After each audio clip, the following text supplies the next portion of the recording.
Friends, hello. Welcome back to another Ted Lasso deep dive.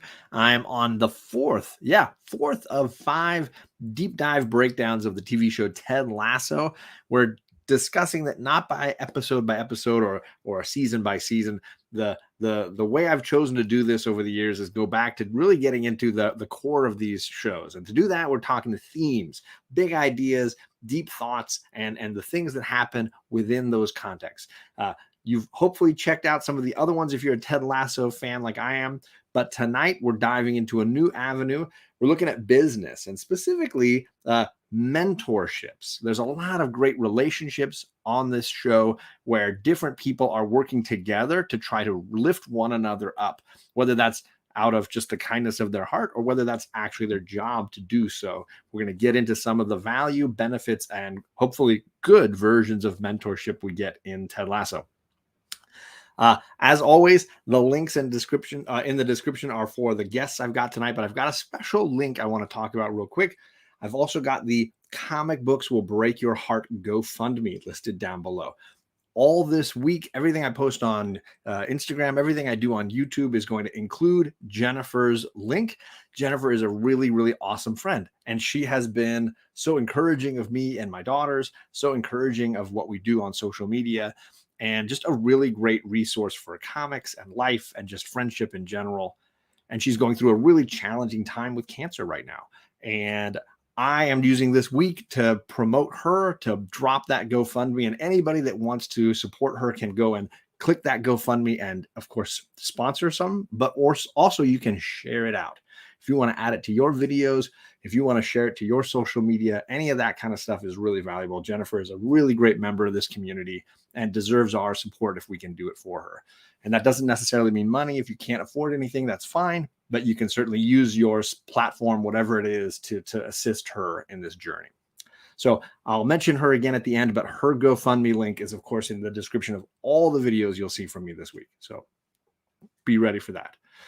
Let's get into the show tonight. We're talking Ted Lasso and mentorships, and I got two guys who've never been on my channel before, two really rookie, really like unfamiliar with anything I do on my channel. So let's say hello to this guy, Jason. What's going on? Hey, I got to go. My friend John's doing a talk about Ted Lasso, so I'm going to go watch that. Awesome. Yeah. Sounds like a phenomenal program. What's up, man? What's going on? It's been so long since I've seen you. Yeah, been like 24 hours. 24 hours, yeah. Yeah, about that. Like 22, but yeah. And also, I've got this guy, this Justin guy. What's up, Justin? Dude, I didn't know we were starting Omni X-Men so soon, but I'm ready. Yeah, we're doing there's some mentoring in X-Men there. Not if it's Professor X. Professor not a good mentor. What about that leader that JP likes? We won't get into it. I had a comment today. I don't think John responded. I copied him in a comment I made about that. I did. I liked your comment. I hardly liked it. Okay. I'm gonna walk. I'm gonna keep walking. It's like seeing food you don't want to eat at a restaurant. You're like, that's bad for me. I'm just gonna keep walking. Just don't even pay attention. Let's say hello to the one guy commenting in our chat. We got Brother John. Brother John, what is going on, sir? He says Justin. He's not wrong. He's not wrong. That's a good note to start on, John. I appreciate that. And he says, "What's good? Smash the like button and that GoFundMe. Thank you, sir. I appreciate it. Yeah, feel free to share it out and continue to support Jennifer. I think she's already well past a quarter of the total that she wants to get. So even in such a short time, our community rallying, and she's already way over it. No, Chris, you're not late. You're on next Tuesday when I'm doing the final episode. So next Tuesday at 6:00. I'm going to be having Chris, and I'm going to have Jimmy, and I'm going to have Steve, and we're going to be talking about big life events, big life changes, because there's a lot of that on this show and the show Ted Lasso. Nice. We got a lady KnowGood in the chat. What is going on? Yes. I will say, you're not alone. We might have to just trade seats. She might have to come on, and I'll Can we upgrade right now? Yeah. She was excited for this show. Well, hilariously, this is the only show on my channel my wife will watch. She's a podcast fiend, and I'll catch her all the time. Hey, what are you listening to? Smart List, whatever. I called her the other day. What are you listening to? She's like, it's your Ted Lasso show. What? Yeah, You're a subscriber to my channel? No, she just not. She's like, I'm thinking about it. I'm thinking about it. See how well this finishes out. So huge thanks to these guys for joining me. And really, for me, like at the core of the show Ted Lasso is this concept of people helping one another, right? And certainly in a business sense and in a sports athletics sort of sense, that mentoring relationship is pivotal. Lots of characters involved in business in one way or another, whether that is athletics or outside of the business of athletics. I kind of want to start with Rebecca because I feel like she's been ignored in a lot of the shows I've done up to now. She's not necessarily fit into the the parenting side of things, not necessarily in the pursuit of excellence side, but as far as mentoring, this is where I think Rebecca shines in this series. Her relationship with Keeley. You could even argue her stuff with Higgins, and then her relationship with coaches. If you look at how she's mentoring even Roy at the end, there's a lot of juice to what Rebecca is doing on the mentor side here as a businesswoman. So, JP, do you have any thoughts of the character Rebecca and kind of how she fits into this theme? I do think you're right in a lot of ways. Rebecca is maybe the best mentor that we see during the course of this, which is strange because she comes from a place early in the show where she's being very selfish and self-centered in a lot of her actions and her decisions, right?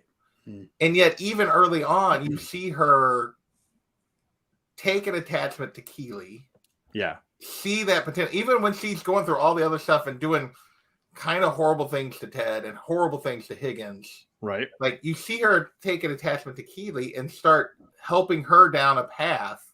Like to see that Keeley can be more than just a model. And not that there's any, but just like what the next phase for Keeley is, because she's wanting to move out of that. Yeah. And helping her see her potential as a businesswoman.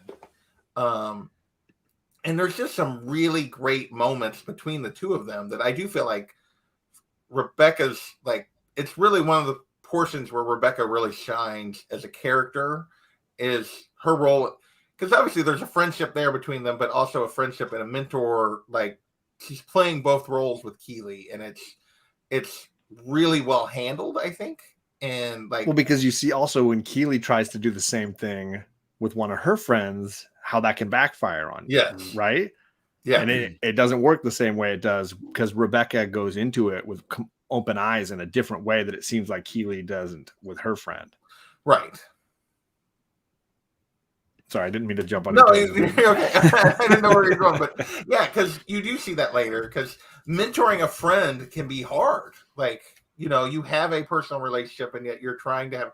Because Keeley, like they kind of become friends, and then Keeley comes to work for her, and then they become more friends. But then, and you see where Keeley struggles with that herself. Like you said, when she tries to bring the other model friend into the business, but then you also see that like her struggling with like when it's time for her to go on her own. Like, I'm going to let Rebecca down and all this kind of stuff. And you see Rebecca's reaction is like, no, go do this. This is what you need to do. This is great. Yeah. You're not, well, I miss having lunch with you every day. Yes, but this is where you need to go. And yeah. So I don't want to, I'm going to leave something for Justin. No. Yeah, Justin, I want to hear your thoughts obviously on Rebecca as just ultimately as a great leader. I think they use her as a really good example. Obviously at the beginning, she's coming from a very emotional, divorce-ridden kind of place, but you get to see her clearly execute a vision as a leader in so many ways.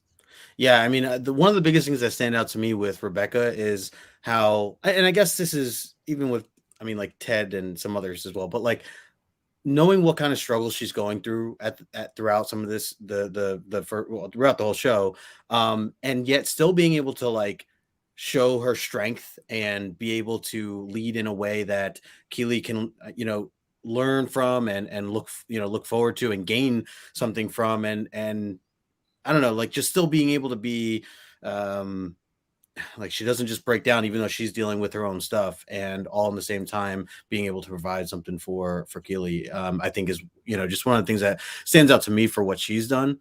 What you had said before, JP, about you know, as a mentor, like, and Keely going off and doing her thing, I think that's plays one of the biggest parts towards mentorship in general, is like being able to let go and encourage them to, you know, take off or do the thing that they were going to do. And all the while, it is hard when you have that friendship, and like you said, you miss the lunches or the time that you spend with them or whatever. But I guess that's where she handles it really well. And I mean, I know, I mean, from personal experience and also just, you know, parts of the show and things like that, like it is not easy to keep the mentorship side and also friendship side in the same, you know, same category. Because there are these lines, and you want to be viewed in certain ways, or you are being viewed in certain ways. And sometimes if you cross the line, it can either get awkward or, as you mentioned before, John, it can backfire altogether.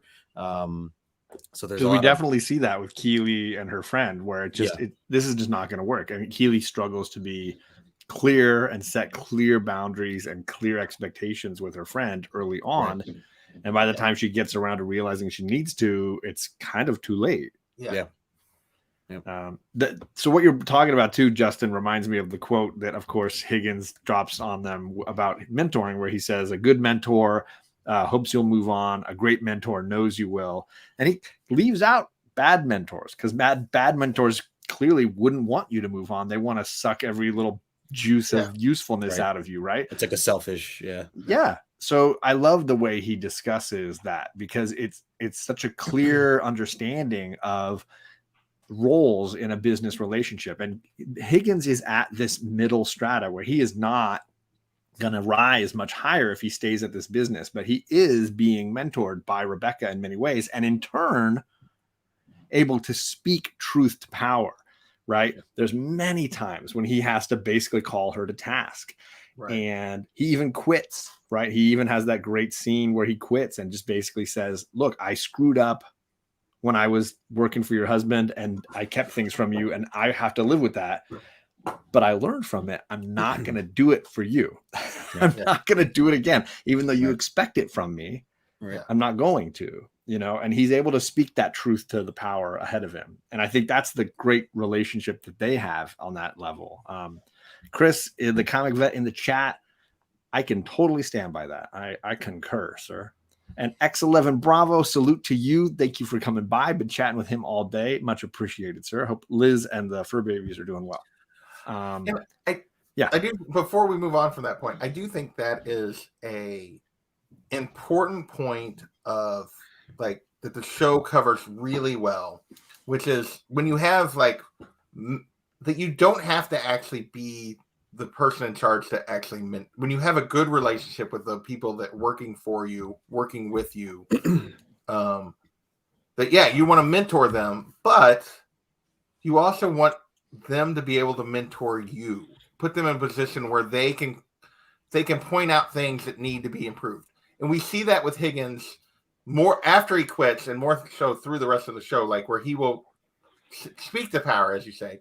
But we also see that with Keely when Keely and they finds out the truth, and Rebecca's keeping it from Ted, what her motives were. And Keely's like, you know, Keely calls it for honor. And she's like, and Rebecca makes an excuse, and Keely's like, "It'll affect how I see you." Like, she, you know, and Rebecca's eventually Rebecca empowers both of them to be able to speak truth to her.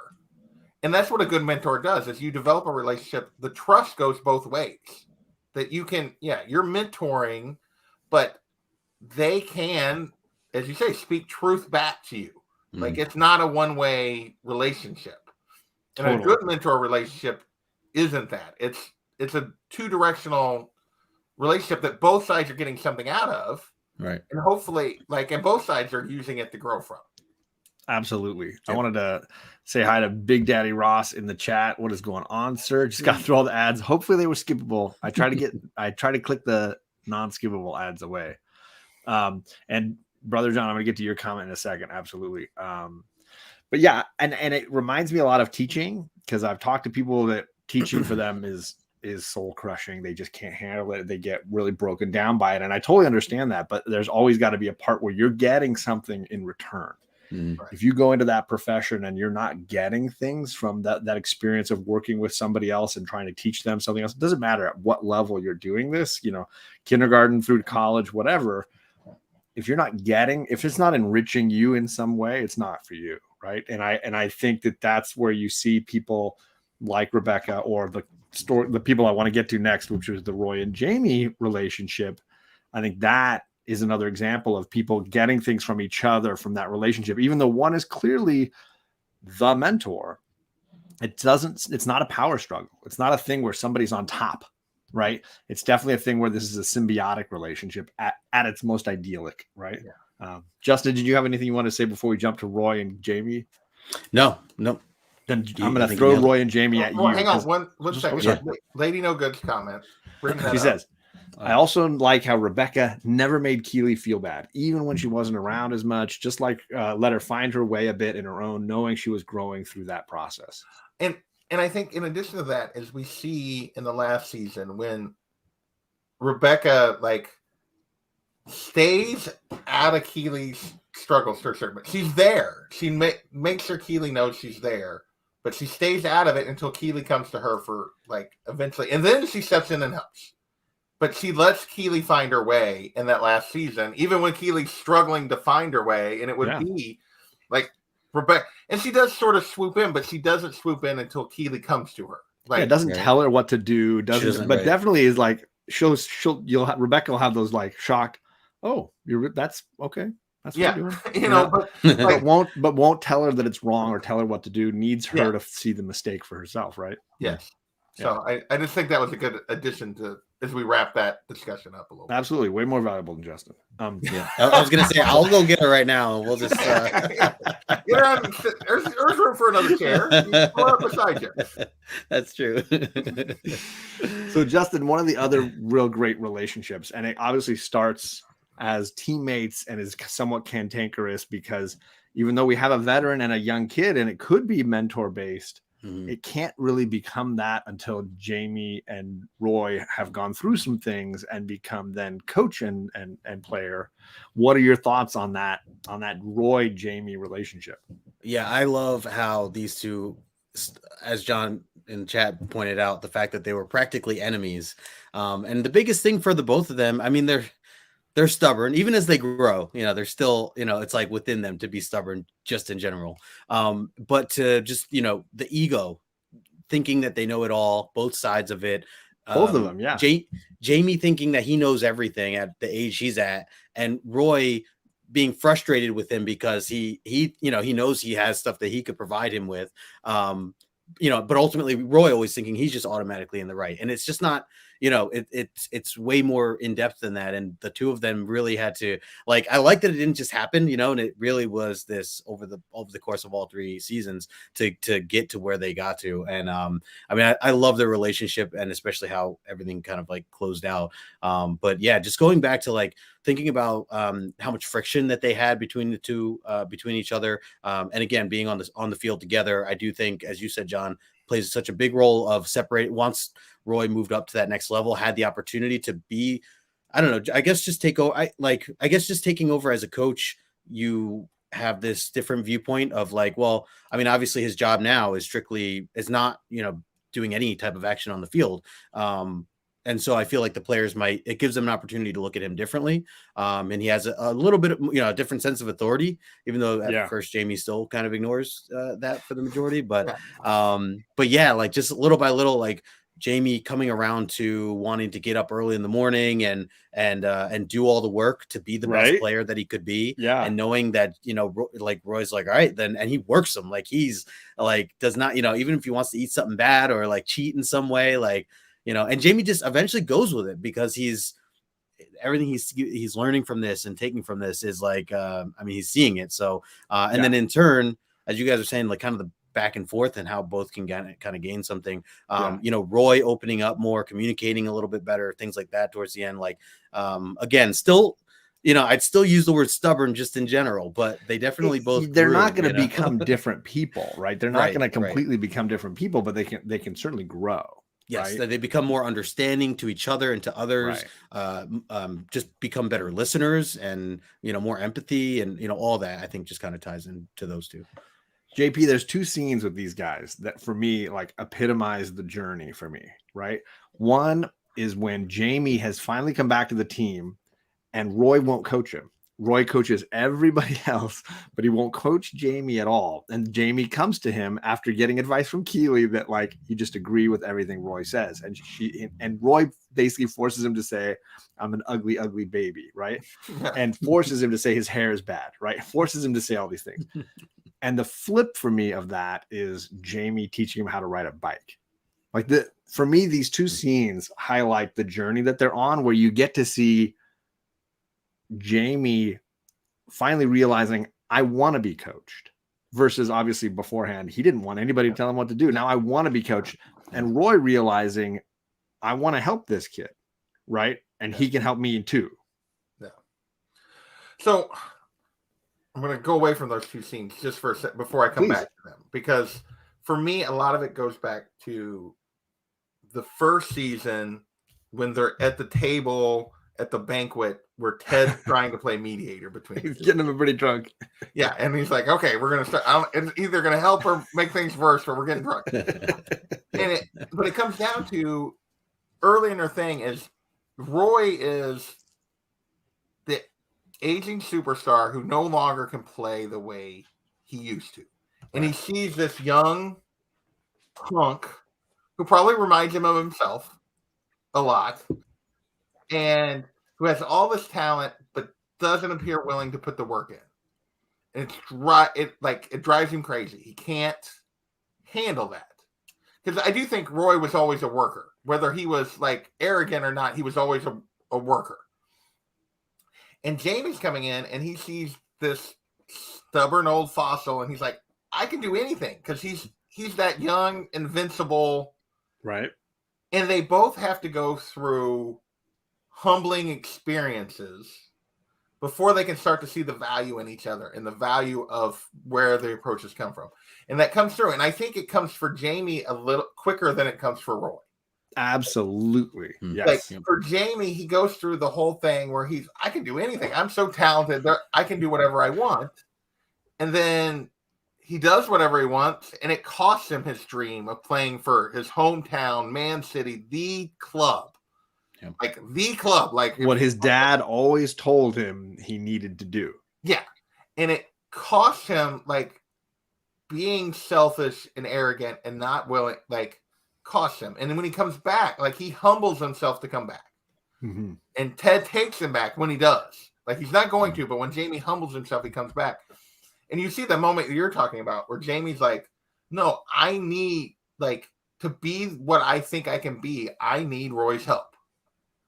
And Roy in that moment, like, does all those things, and then it's like, no, I'm still not coaching you. and it sort of takes, ultimately, it takes him seeing that, no, Jamie is serious. He really is willing to start doing the work now.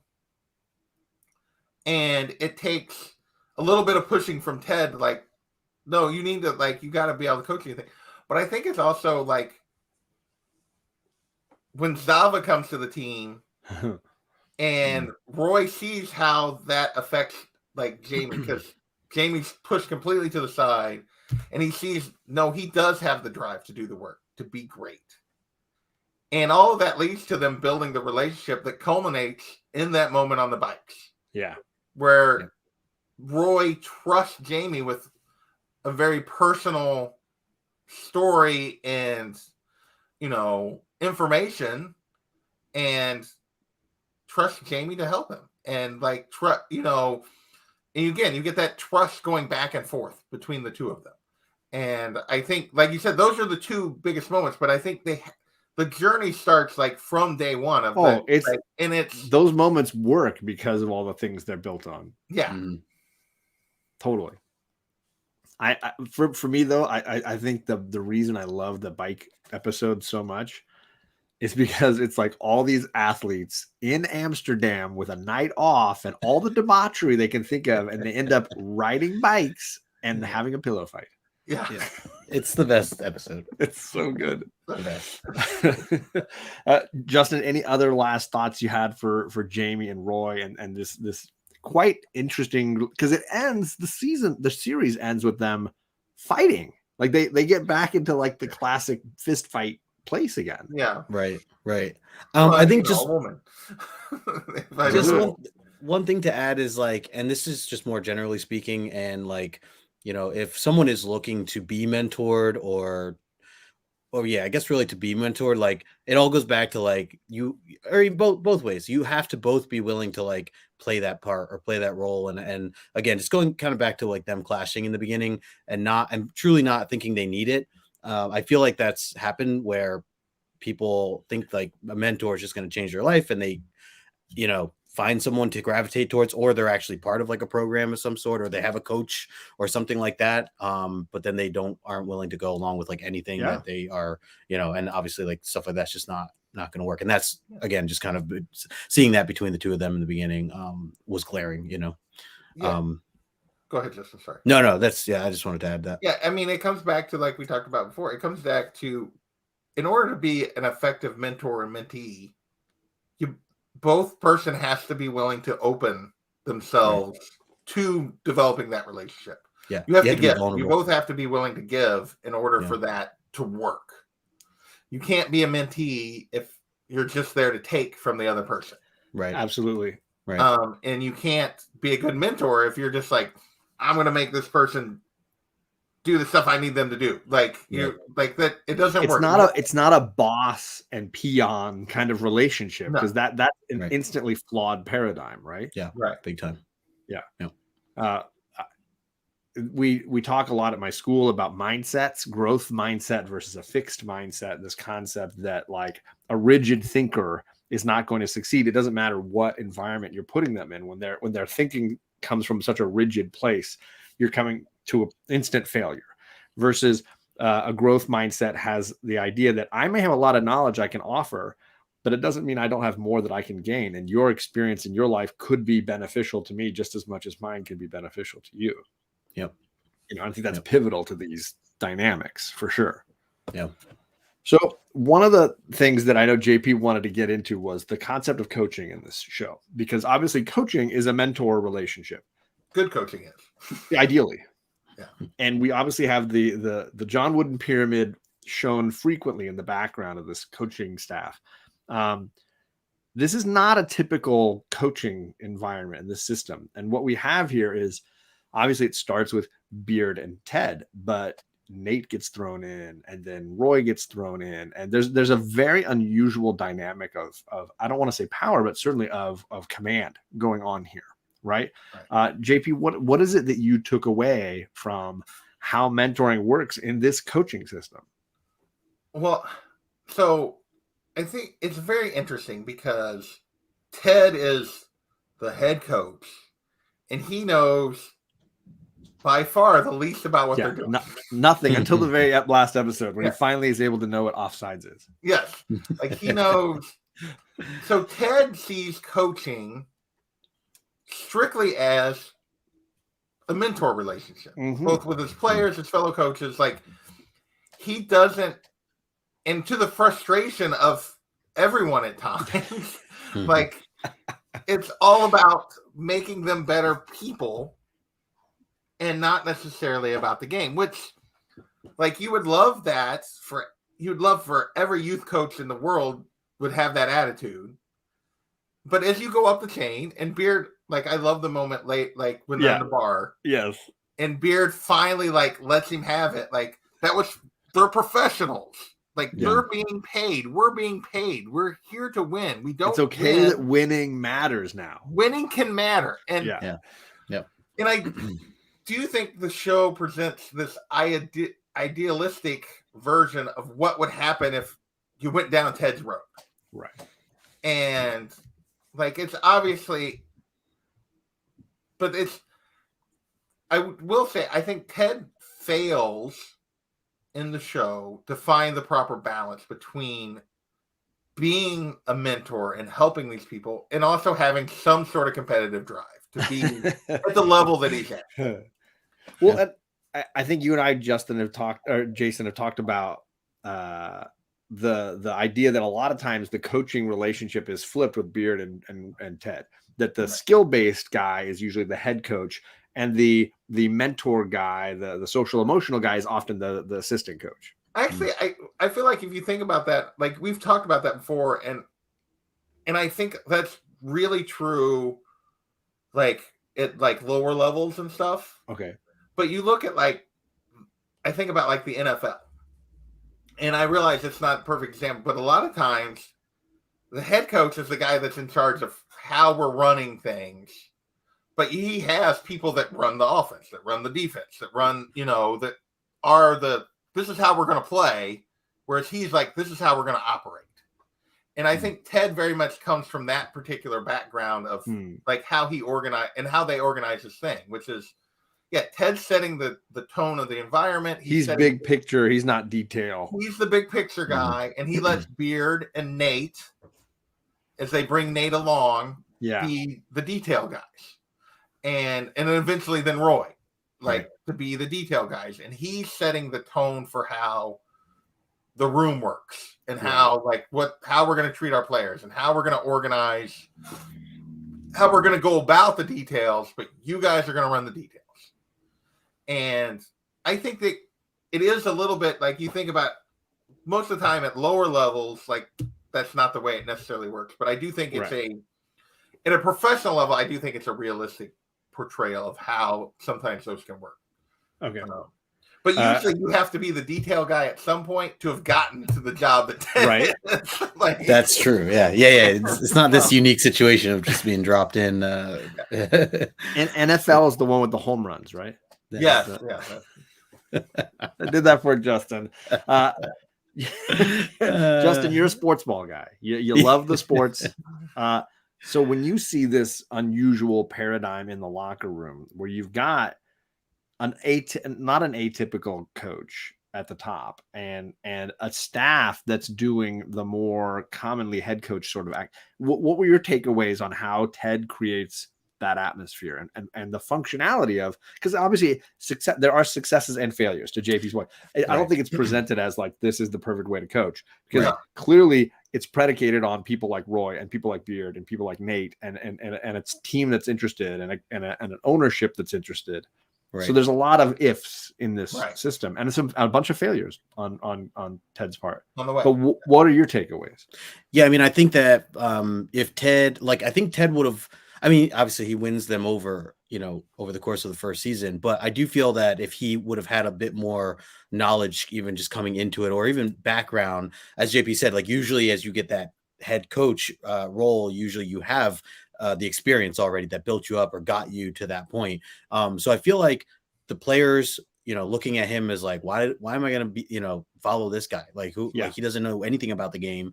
And I think that just added so much more friction to everything. Now, granted, I think it's also important that the staff, I don't know how it all works per se, but Ted brings along his coach that, his assistant coach that he wants to take along with him. They get Nate later, they get everybody else. That definitely plays a role of him making good decisions, Ted making good decisions on surrounding himself with the right people, filling in for maybe what might be some of his weaknesses in lack of knowledge in certain areas of the game and things like that. So I think that's good on Ted, but I do think, as JP said, there is he does fail to get to this point where he never fully gets any further, I feel like, to what you would think a head coach of a large organization would get to in the role that he's played throughout the show. I don't think that he fully gets to that. And could he even get to where he is without a Beard, right? Without a Nate, without a Roy, because I think those guys become necessary in his design, in his style of coaching or mentoring. Right. Beard is so aware of the role he's going to fit. He's like the guy who's voraciously reading everything about the sport, everything about the game, all the books, everything about the players and the history, and knowing that he's going to carry that weight so that Ted can run the clubhouse in a sense. Right. Yeah. Ted's Ted, for lack of a better, is the environment coach. He is the culture coach. Like, he's setting the tone.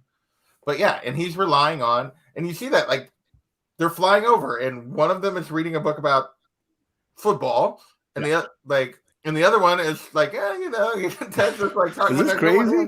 And and Beard's like in it, and you see like we get a lot of like halftime talks from Ted during the course of the show, and he's always just talking about mentality and passion and like his belief and everything else, and then he's like, Coach Beard's going to run you through it. Like, right. Or Nate's going to run you through it, or Roy's going to run you through it. Yeah, we're playing this team on Friday. What do we need to know?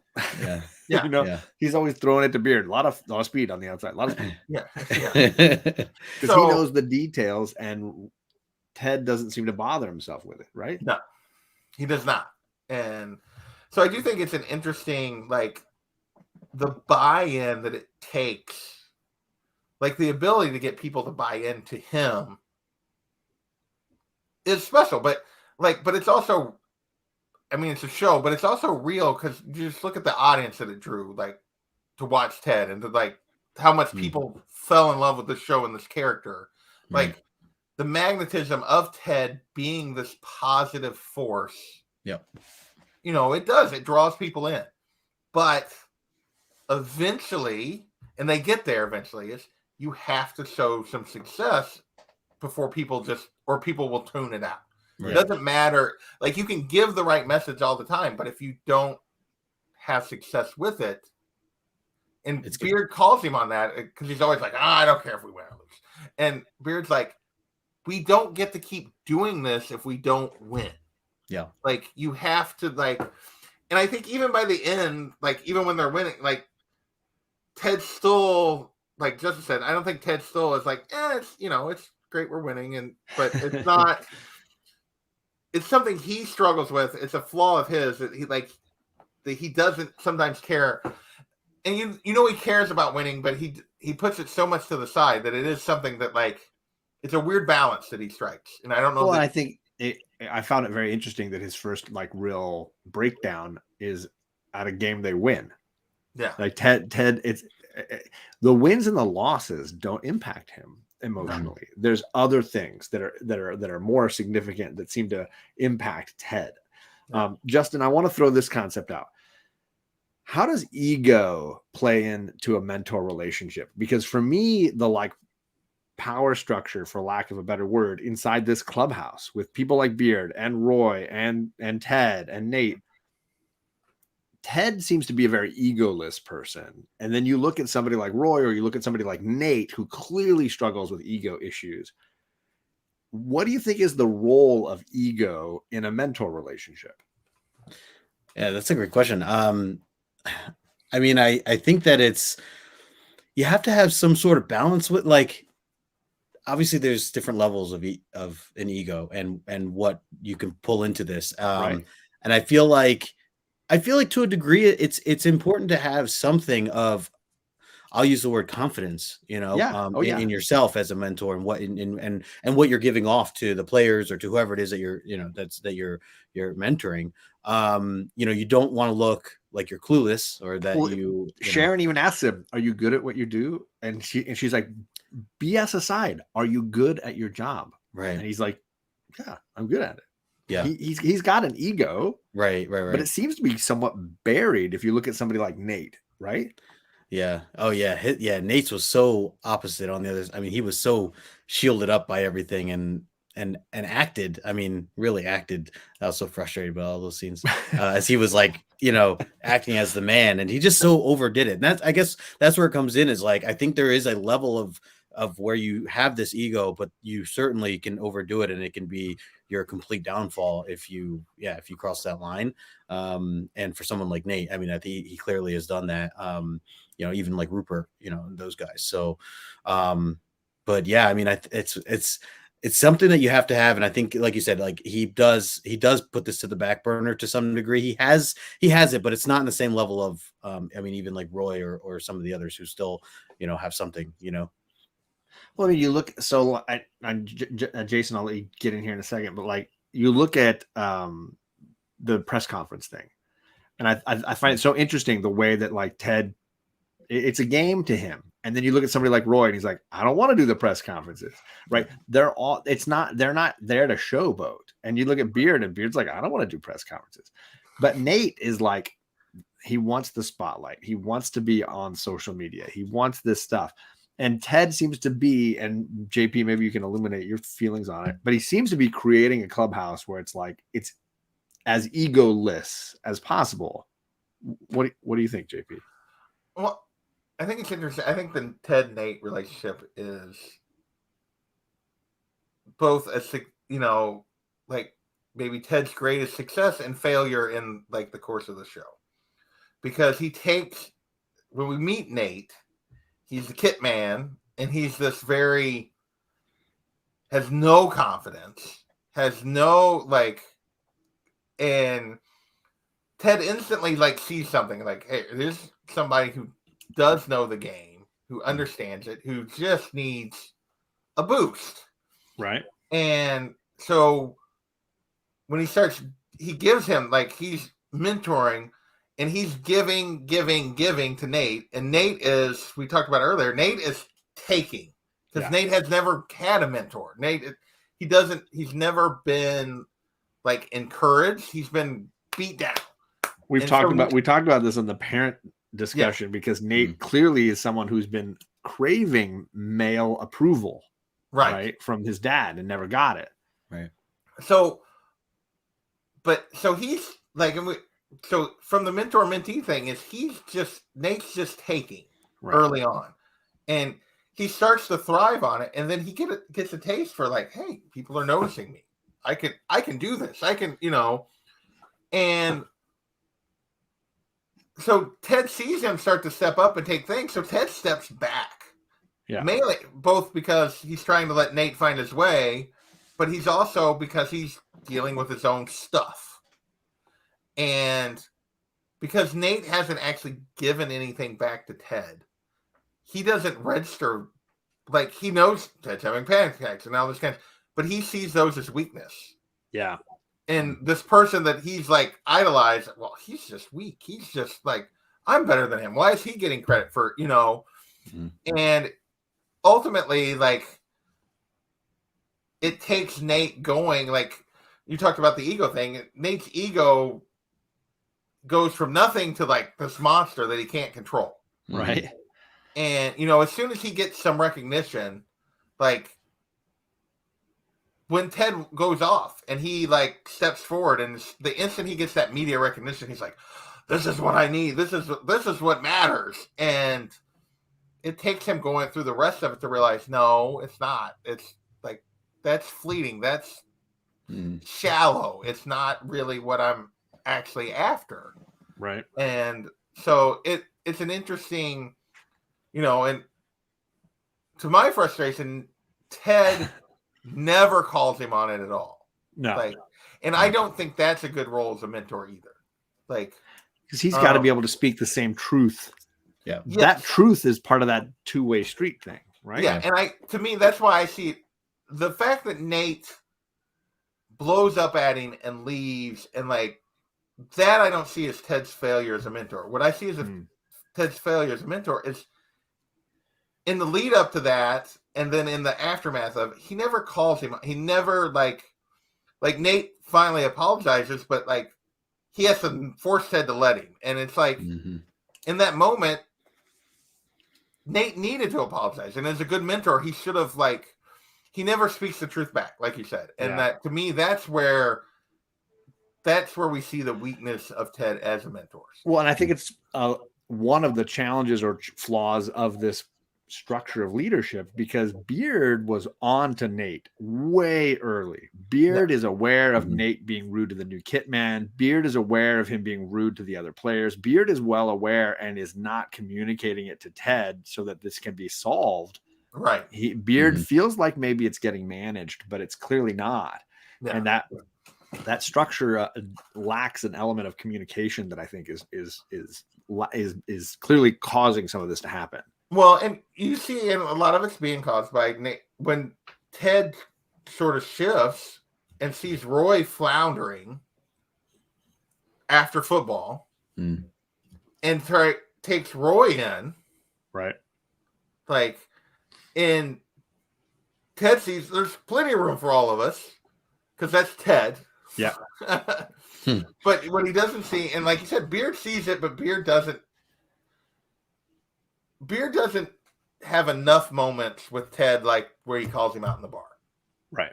Right. Like too often he just lets Ted go, and he doesn't like. So Ted doesn't have a good enough check. Well, I think you see it in the very last episode when Beard gets on the plane, even though clearly he doesn't want to, and he finally explodes. He's been holding so much in, and I don't think that they have the best of communication. I do think sometimes Beard just holds on to stuff, and isn't communicating it. Yep. And Ted is not. Ted doesn't read the room very well. Like for a guy who reads the room, like it's so like the incongruity of Ted is like, and this is off the mentorship, but a little bit it's not, because he's this positive mentor. He's always trying to see the best, always trying to bring out the best in everybody. But it creates a blind spot in his ability to be a mentor. Because he doesn't want to see when things aren't the things that need to be, like he can see the negative, like he does see the negative between Jamie and Roy, but they have to basically force him to see that because they're openly clashing. Yeah. Like he doesn't read the undercurrent of negativity. He likes to push that aside and not deal with it, which I think goes back to a lot of his psychological stuff that he deals with his mom and his dad and all of that. Like everything's fine, everything, that later part. But I do think that's a weakness of Ted as a coach and a mentor, is that I don't want to say he doesn't see it. He ignores stuff that he's like, oh, it's not an issue. We're positive. He tries to let things lie that maybe shouldn't. So Justin, the bigger concept here then is, what are some of the qualities that we would want in a mentor that we see successful on the show, and some of the ones that maybe aren't, that we should avoid? Like when you look at some of the mentor successes and failures, obviously we mentioned ego just a second ago, or communication, but what are some of the pieces that you would put together as that's a sign of a good mentor and that's a sign of a bad mentor? Yeah. I mean, I think being encouraging, especially in a time where it seems like everything is falling, or, you're in a disaster situation. I think, having that positive spin is certainly a massive part of all this. And Ted certainly delivers that. But I do think that there's JP, I mean, I think you nailed it, just with like with having almost too much of that. Like there's not enough balance in it to where he's able to speak up or be able to point out weaknesses in somebody that's looking up to you or following you in some way. And ultimately it's trust, it's communication. I think the combination of those two things, and being able to not be afraid to speak up and say when you think something's wrong, or how they acted in that situation or whatever, to be able to speak your mind in that. Conflict to a degree, like you almost need some of that as well, to not be afraid to like take some of that on. That's a great one, because it makes me think of Isaac McAdoo, right? When Isaac was like in his own head and struggling with the new role of leadership, and Ted goes and realizes, Nate, me, and Beard, we can't talk to him. I need somebody else to talk to him. Now you could either look at that as a failing in Ted, in that he can't manage this for himself, or an egoless Ted is willing to say, I need this other person who's going to be able to do what I can't. Like, so what are your thoughts on that moment, Justin? Like, how does that work? I think it's good that Ted could recognize when he needs someone else to step in for that, whereas other people might not even be aware. Egoless element's wonderful. Right. At least he's aware of that. I think that's a big difference in him versus maybe someone else who just might not have the awareness to that they don't know that they don't know, or right. If that makes sense. Being willing to admit that I can't solve this and I need help. Yeah, like you feel like you have to have the correct answer every time, and it's really just not the case. And being able to be vulnerable and say, I actually am not sure about the situation or whatever, plays a big role. So JP, thoughts on I do think mentor qualities or that scene? Yeah, that scene is, I think, a scene that we just don't see enough of from Ted, in terms of like he's like, okay, my approach, I need someone who's going to have a different approach with Isaac to get him out. Like Yeah. I need somebody who's going to bring something different to the equation. And I feel like too often, but he's proactive in terms of trying to help Isaac in a way that he can't. Yeah. And I think other times he's not, he sets on stuff when he, like with Nate and others that he needs to like to move into. Whereas you see Rebecca, and we'll circle back to her as maybe a better version of a mentor in the show, and so in a lot of ways. I still say, especially at the end of the show, she's the best mentor we get. Yeah. Mm-hmm. When she calls, like she doesn't really have that mentor-mentee relationship with Roy, but yet she's willing to, like, as the boss, she calls him out, but she calls him out in a way, like when he skips the interview thing that he's supposed to be doing. I saw this scene on Instagram today. Somebody had posted the scene where she brings him into her office and just curses him out. But she does it in a way, not as a necessary, like it starts as a boss and a employee, but really both Roy and her quickly realizes, no, she's calling me out on the way I'm handling. It's not about this interview. It's about the way I'm handling everything right now. Mm-hmm. Yes. And much deeper. She's sending him a bigger message. She's using this as an opportunity to send him a bigger message. He does the same thing to her on that double date early on, where he basically says, you deserve someone to be struck by lightning, who makes you feel like you're struck by lightning. Why would you think you deserve him? He's talking about her bigger picture, her bigger life, and she's able to realize this is a two-way street now with us. Mm-hmm. He's going to have to accept that I have something to offer. So for me, that's I love that you brought that scene up, because for me, that's the evolution of their mentor relationship. Yeah. They've gone from, oh, maybe we're just friends, to being understand, like, no, we're in a business friendship. And in that paradigm, we speak truth to one another for the sake of improving one another. Yeah. Yep. Oh, so glad you brought that scene up. I lost complete track of where I was because I was enjoying that so much. Let's see. I've lost track of what I was going to talk about next. I feel like we haven't spent enough time on Nate. Let's talk about Nate's journey in the sense of he goes to this other team and gets a new mentor. And there's a lot. I posted some pictures of it because for me, Rupert Mannion is a horrible character. He is the emperor, and they did a lot of great photography to recreate the Death Star throne room and make him look like Star Wars. I'm referencing Star Wars and sports for these guys. This is how far I'm willing to sacrifice myself for who I am. Rupert clearly is corrupting or attempting to corrupt Nate. And what I enjoy about that portion of the story, as frustrating as it is to watch, is you get to see Nate come to his own realizations. Yep. Nate figuring it out for himself. Justin, did you have thoughts on Nate's journey, and specifically, obviously, season 3, where we get to see Nate achieve the highest levels of success and have it ultimately be meaningless? Yeah, because so I love the fact that he gets all the success. They're winning. They crushed, Ted's team. They're, all these different things. He's getting all the praise in the news and Twitter and everything else. And what he cares more about is like creating a Diamond Dogs group. And things that he had learned from Ted and things that he realized, got him through a lot and helped him when he was with Ted. That were meaningful. That were meaningful. Yeah. That really, so I just love that he was trying to recreate that. And that was a big part of, as he saw that fail miserably, when they're all like, can I go now? Like, why am I here? All these guys are sitting here.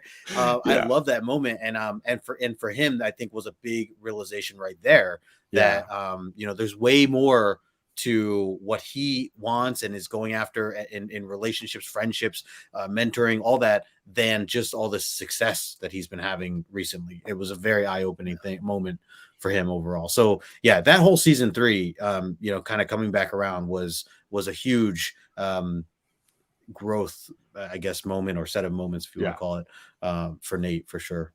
And for everybody, I tried to get Justin into this show and make him watch it, and he was like, at the end of season 1, he was like, "Oh man, Nate's my favorite character. I can't wait to see what happens." And I had already caught up, and I was like, You're like, just keep watching. Just keep enjoy watching. it. Sorry, because I knew where he was going. I'm like, Nate, I the Great, finished season 2 when I saw white-haired Nate, and I knew what was coming. I do think that's it. Yeah, thoughts on Nate and Rupert? Yeah, because the Rupert thing, I think, is the one thing in the show that I feel like at the very end that they take too far, like in terms of like the way they. Rupert's the most black and white character, right? Yeah, like everybody else gets a lot of shades of gray, but Rupert gets none. Rupert is scum. And I do think, to a certain degree, I think it's a bit of a missed opportunity the way they treat him at the very end. Like I feel like the show, they never show that he's a person really, and right. Like he didn't grow from any of it. Yeah, he's more used as a tool for Rebecca, and he's used as a tool for Nate during the course of the show. And I do think it's fantastic that you see Nate, who like basically like only gets to where he is because Ted is willing to see past his role, like his job when he first gets there. Like, oh, he's just the kit man. What does he have to offer? And like, and you see him go through this phase when he rebels against Ted. He rebels all the way, like because he's treating everyone around him the way he hated that people treated him. Right. And he's treating people the way Rupert treats people. Like, and you see, like, I mean, Rupert clearly takes Nate mainly because it's a shot at Rebecca more than like thinking Nate's necessarily going to be successful. Right. Mm-hmm. And it's bonus when Nate's winning. And it takes Nate realizing that how, like, that he feels that as he sits there alone and he has nobody at work to like, he has nobody at that point. Like, and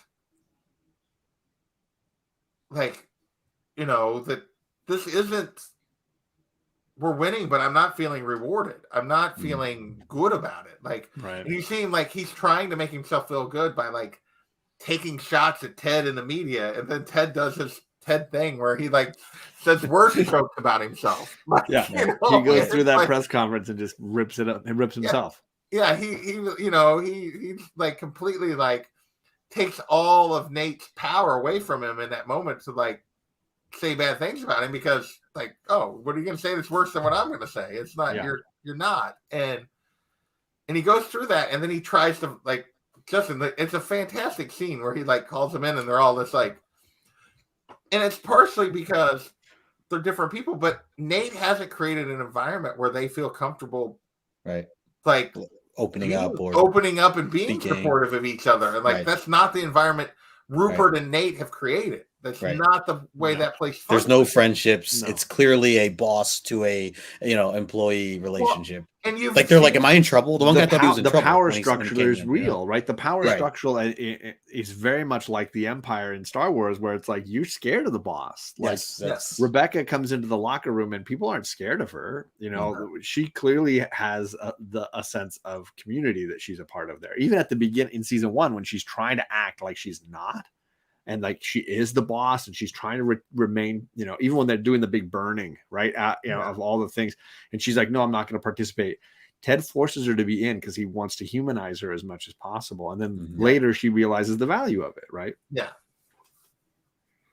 Sorry, I stepped all over JP's point. No, you're good, but I do think it's a good point. It's like, and I do think that's clearly Ted's biggest strength because he's the one that ultimately creates the environment that Rebecca eventually latches onto and expands of this more supportive, positive workplace where people, there's clearly a power structure, but they care about each other.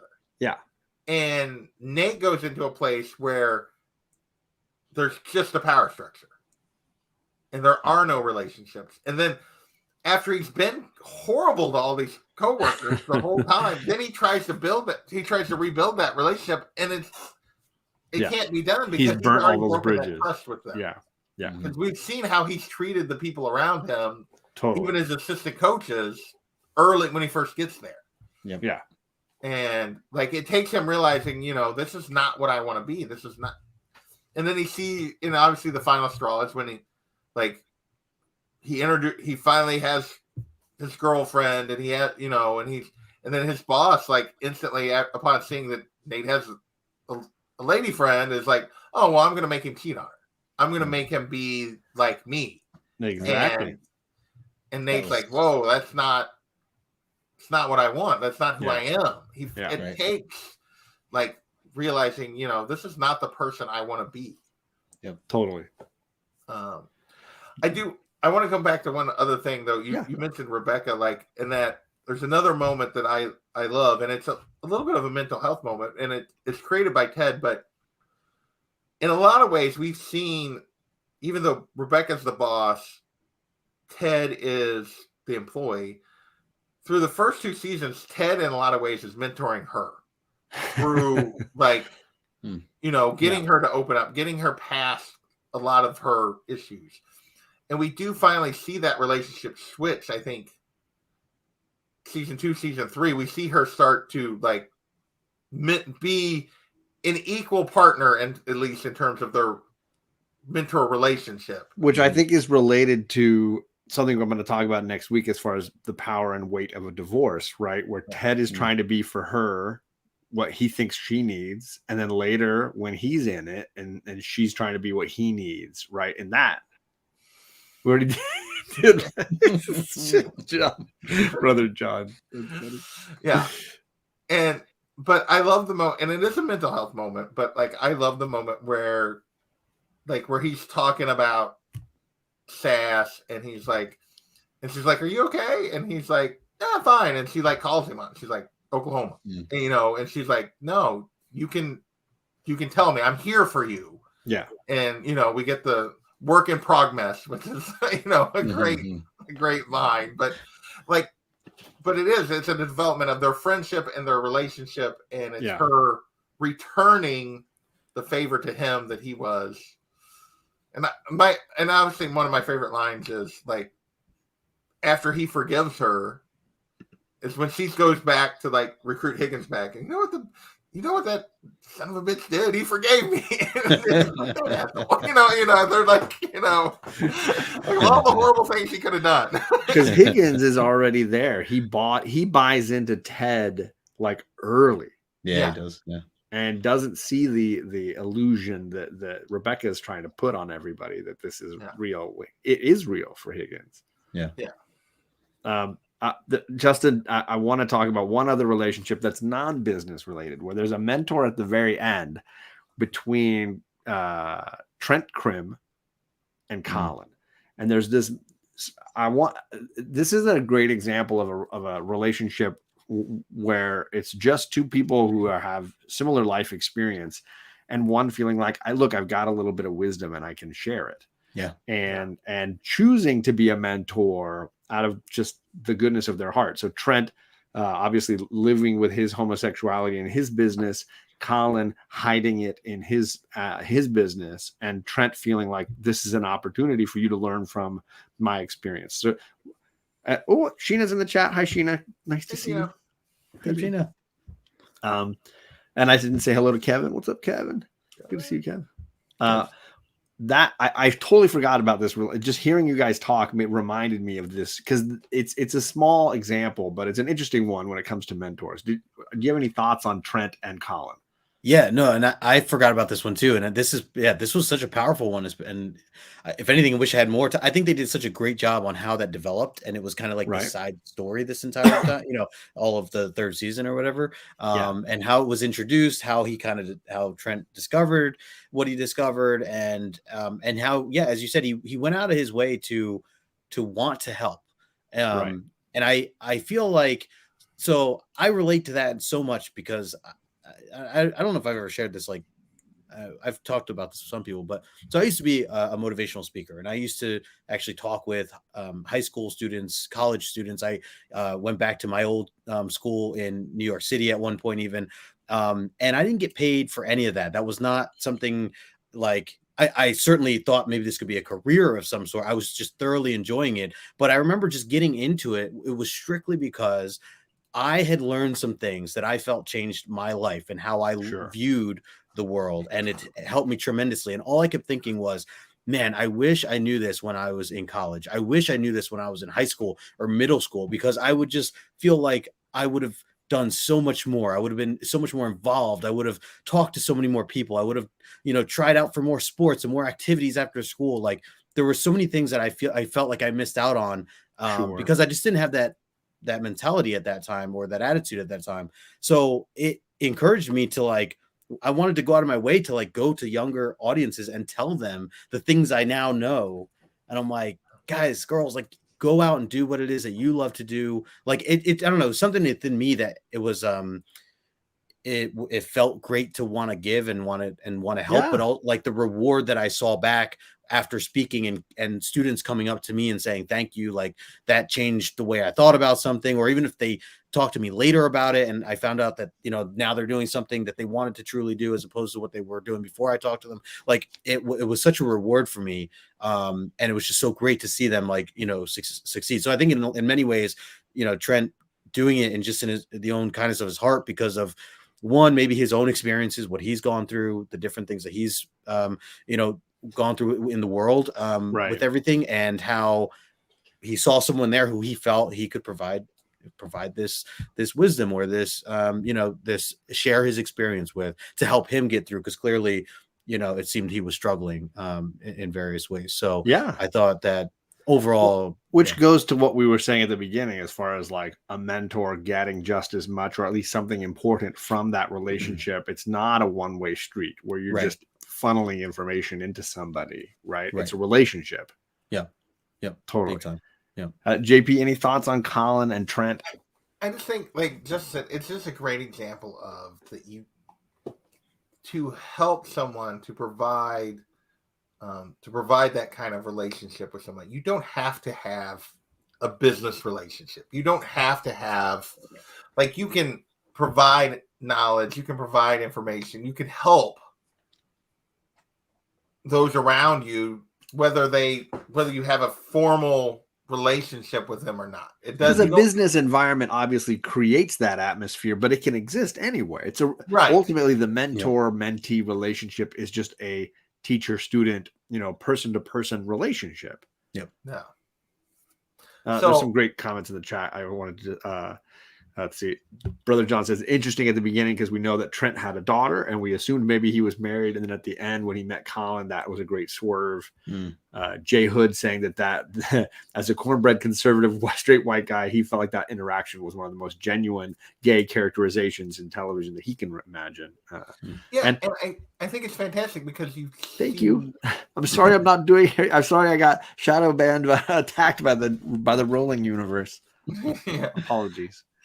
But I do, and I think it's a wonderful thing. It's because they set it up as, Trent's a journalist. He's found this out. He's going to use this information, right? Because he did use something against Ted when he learned a secret fact about Ted's nervous breakdown. So he used it. He used it, and so you think that's where this is going, and then to see Trent come in and Colin, like, freak out, like, oh no, this journalist knows, but no, it's Trent's doing it out of genuinely, like, he sees someone who's struggling. He sees someone who's, like, trying to hide who he is and how and like, ultimately, when Colin is sort of forced to out himself because Isaac has discovered the truth. And Isaac is going through, and everybody's trying to figure out what's going on, and everybody's thinking maybe Isaac is, and, like, but you see Trent in the room when that's happening, and when Colin, like, no, I'm going to step forward, and you see, like, how proud, like, he's genuinely, like, proud of him in that moment, of, like, and genuinely, like, but he also, you talk about getting something from being a mentor. Like, you can see Trent, when he sees the positive reaction that Colin gets, like, it helps Trent too. Like, he feels better about himself in that moment as well. Like, genuinely, the acceptance that we get. And Ted's super.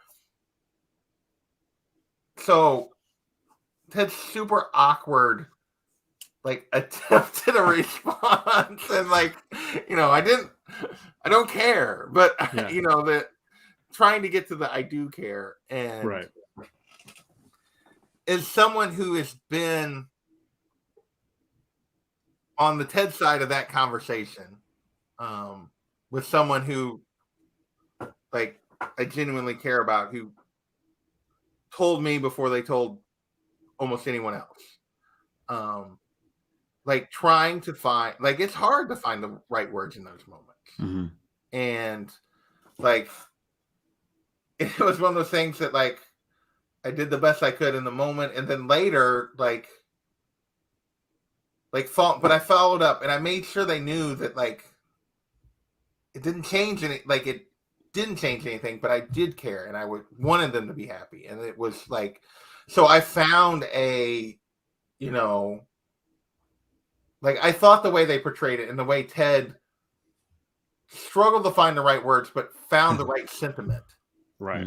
Like, very true to the moment. And I think, in Colin, if Trent hasn't befriended Colin and tried to, like, talk to him and, like, shared experience with him, does Colin even step forward, even when Isaac finds, like, in that moment, even when everyone's questioning Isaac, does he still hide, or does he step forward? And I think that, it's clear to me. I feel like, no, I think it was just a really great example of, you can help people that are struggling with something, even if you're not, through your own experiences, even if you're not, like, truly a supervisor or somebody that's, like, not in a business relationship. Right. Well, and I think, to another point you're kind of making is these relationships, the mentor mentee, like, oftentimes you have somebody in the Roy situation of, like, I can't physically, or I'm unable to do or experience this moment in my life anymore because I've passed it, but I am able to be enriched by someone else's experience because I'm able to assist in it in some fashion. Now, whether that's an athletic endeavor and a business endeavor or an interpersonal endeavor, like we're seeing with Colin and Trent can't go back and fix the mistakes in his own life, but he can appreciate the joy in seeing someone navigate it more successfully because he was able to intervene. Yeah. And I think that's what I took away from that is, like, it feeds Trent because it heals a piece of whatever he was dealing with still. Yeah, absolutely. Whatever he was carrying. Right. This was great. I mean, I don't know if you guys had anything we skipped or anybody we missed or any plot or a comment that we missed. I don't want to leave anything out. We're at the 1:15 mark, but I just wanted to thank you guys first before we get into final thoughts or whatever it is you wanted to bring up. In hour and 15, we'd be through half the issue if Justin was hosting. We're on slide 4. This is the 4th. This is very true. Justin was hosting. We'd be on slide 4. I'm trying to get Justin used to a timely program. I thought this is a full night thing. No, we're not going for. Justin, I feel like you had something you wanted to mention. Sorry. Yeah, no. There was one other moment that I want to talk about briefly, and it has to do with. I guess it's more, or the way I took it anyways, was that Ted was mentoring the guys, and I guess being the Diamond Dogs in the later season, season 2, season 3, when Nate was not around, essentially.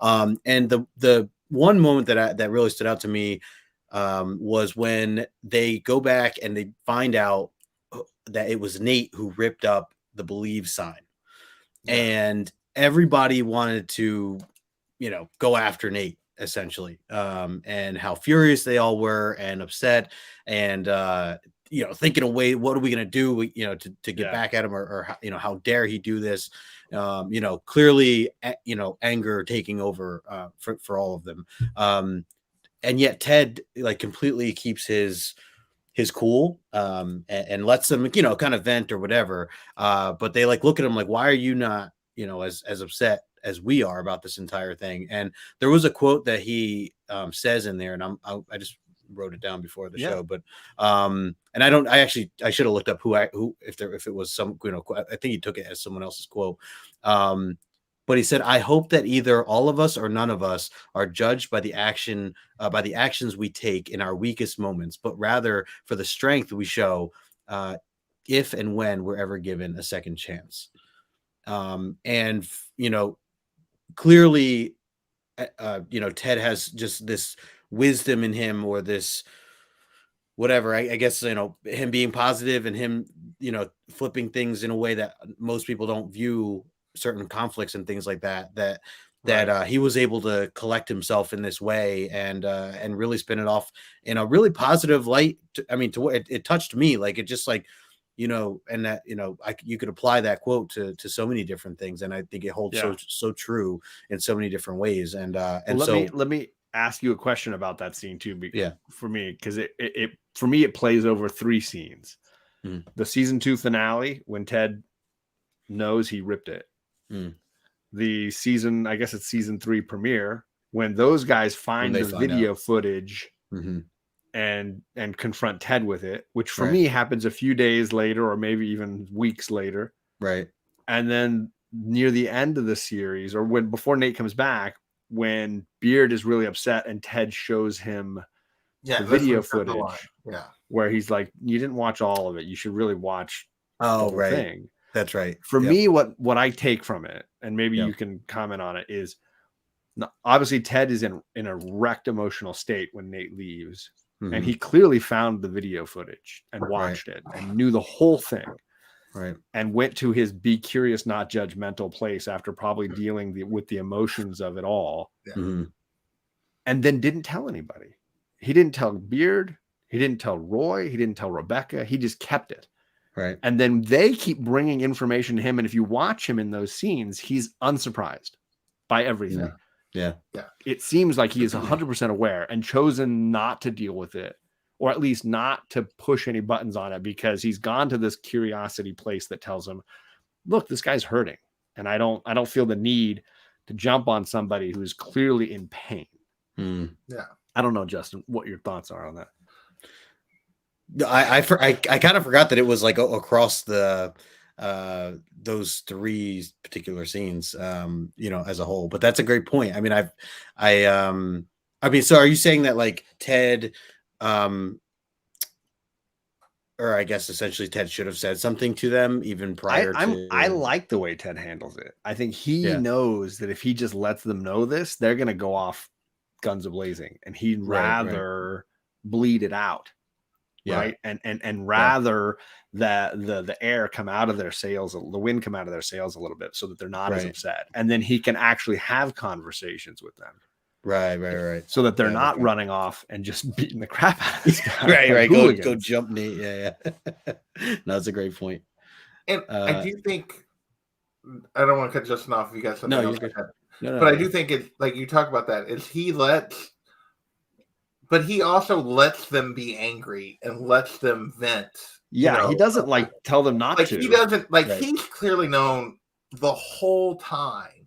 That's my takeaway for sure. The full thing. Like when the scene that Justin's talking about, where he says where he talks about judged by our worst moments with Beard, he lets Beard be angry with Nate. He knows nothing, and he doesn't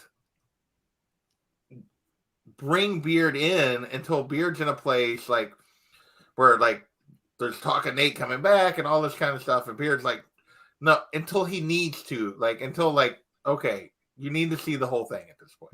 It's fine. You want to be mad at Nate, that was fine. It wasn't a big deal. In terms of you being mad at him, it was fine. You could vent, you could be okay.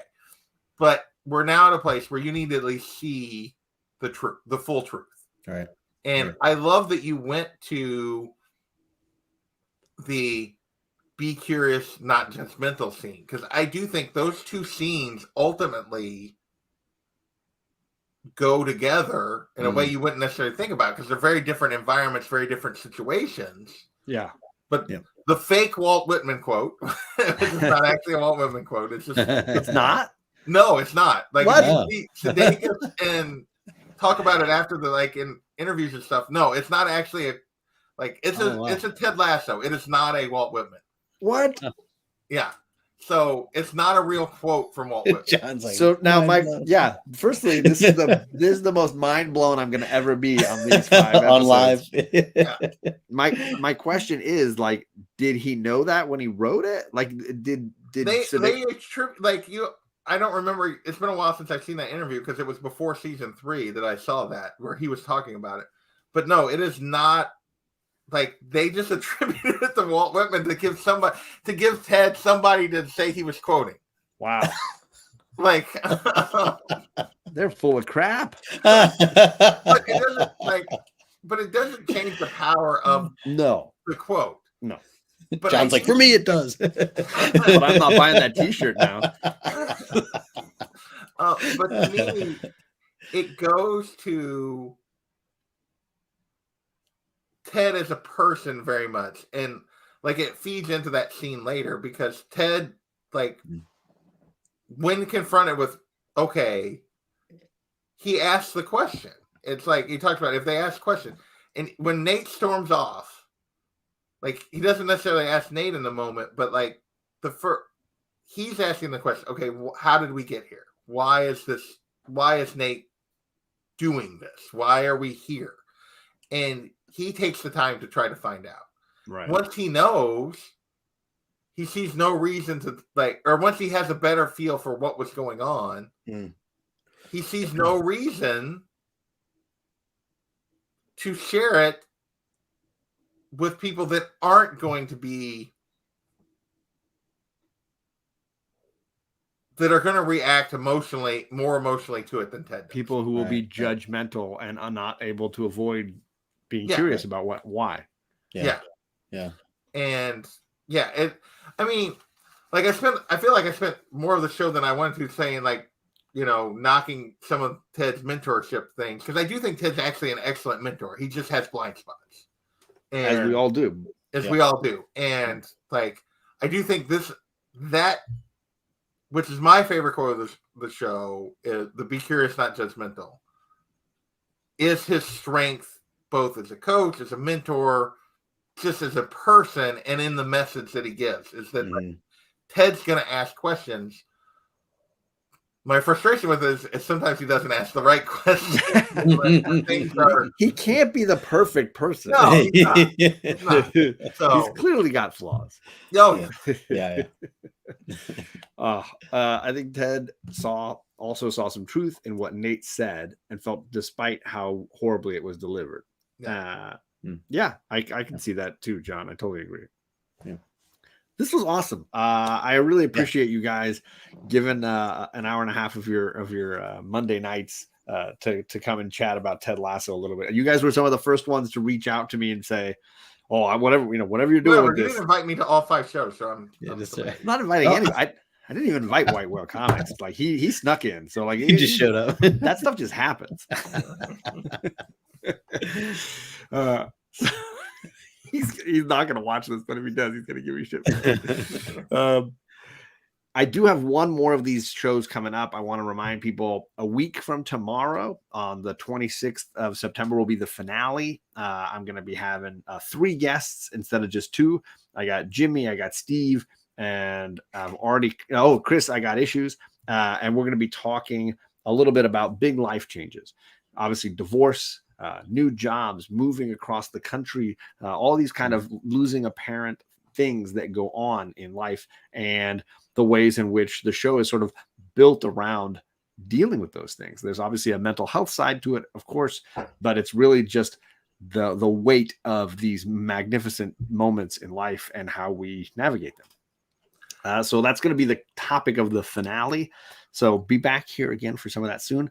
I want to remind you that we have a community member dealing with big life changes right now. And Jennifer's GoFundMe is in the link in the description below here. Is it in the chat, or do you? Yeah, if you want to drop it in while I'm rambling, JP. Let me hang on. You're a moderator, I think. Yeah, I just got to get to it. So hang on. Don't leave yet. I'm not going to leave. So Jennifer, Comics Will Break Your Heart on YouTube, is going through chemotherapy, dealing with cancer, only able to work a small portion of what she used to be able to. So she's got bills piling up and has kind of reached out to the community saying, can you guys give me a little bit of help to get me through this period? So her GoFundMe is live as of this morning, and she's already more than a quarter of the way to her goal, thanks to this amazing comic book community and the ways in which we rally. You do not just need to donate. If you can't donate, totally understand. But you can certainly share it. You can use your social media platforms. You can use your live streams and what have you. Gary B, the casual comic guy, did a whole edited video just for her today, dropping the link and reminding people. It's the easiest way to support her and get that word out, because the more of us that do that, the better. We're hoping to just push for a week and meet her goal and just really make this coordinated effort.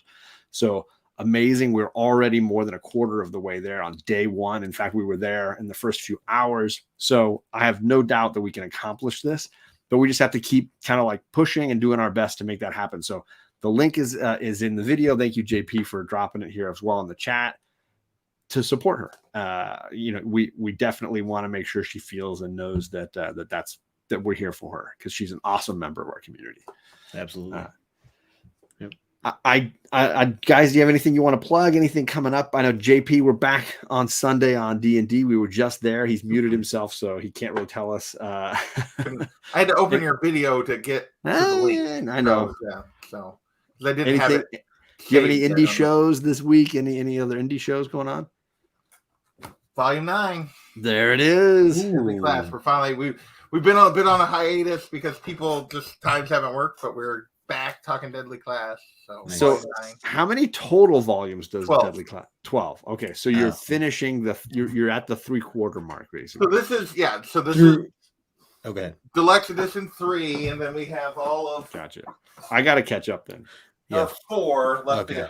Okay, because I've read all of 1. I got to read 2 and 3 to catch up to you guys then. Okay. So yeah. I'm never gonna do that. I'm through 2. I should just jump in with you guys. I'm right behind you. You get caught up. We actually it's right now. It's Haley, Bearded Comic, Greg, Bearded Comic Bro, Haley, Shy Comic Girl are my crew for this. Gore has had to step out because he has computer issues at the moment that he's not going to be able to fix anytime soon. So he's had to step back. So if someone wants to jump in, we would certainly. But you got to get Volume 9 read by Wednesday. So, come on, John. Make that happen. Make that happen. It's not going to be me. I'm just telling you, not in that time frame. Justin, I know you just were at ZapCon. You were posting a ton of video content in and around that. Yeah. I'm sure there's stuff in the queue for you centered around that experience. What's coming up? Yeah, I got a ton more of those short clip videos. It was really fun to like have random questions.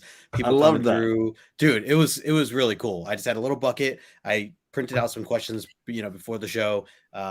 Families came through, like these kids were asking questions. They were asking me the questions. Like it was just so much fun. And then, for anyone that was willing, I would film them I'll be posting those later. But it was a really cool experience to have a table of my own for the first time.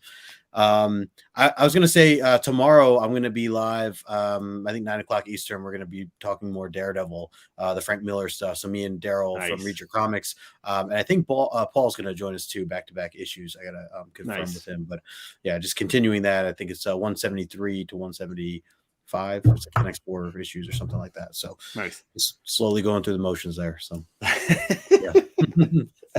more than just the motions. Yeah. Saturday night, I'm planning to do a show with Dan from Comic Chop News. We want to do something around movies for Jen, something that she's going to really love, and drop her link a bunch that Saturday night. So you can probably expect me to be hosting a late night drink and movie chat Saturday. Because Friday, I'm getting together with Adam, make stuff up from YouTube here, and we're gonna meet up at a local shop and spend a little time hanging. Because I have his.